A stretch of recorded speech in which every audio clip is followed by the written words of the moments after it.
World leader and South African President, the late Nelson Mandela, was honored by parliamentarians at the House of Assembly's final session for 2013. Minister of Foreign Affairs, the Honorable Fred Mitchell, highlighted the Bahamas' role in protesting and making leadership decisions that was instrumental in Mandela being freed from prison. Cyan Thompson tells us that Mitchell also moved a resolution that the people and the representatives of the Commonwealth of the Bahamas express their profound thanks to God for the life of Nelson Mandela, patriot, champion of South Africa, and advocate for freedom around the world.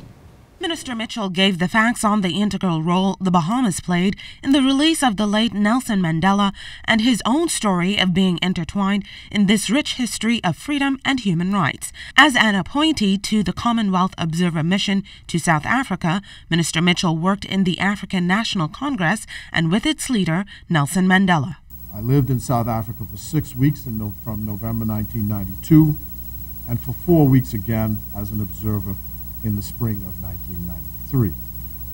I got to see him up close and personal, as they say, got to see him work, and I was able to do something then which I could never have thought possible when I started out in the anti-apartheid movement in the Bahamas back in 1978, which was to deliver a personal letter to Mr. Mandela from the honorary chair of our committee, the late Beryl Hannah, who was then the wife of the Deputy Prime Minister of the Bahamas.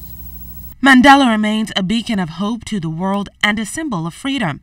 Mitchell says that his life is one that young people today can emulate. I'm proud to show our young boys today and our young girls today that here is a life now 95 years past, with warts and all, that stands as a shining example for all people, but more particularly for those of African descent.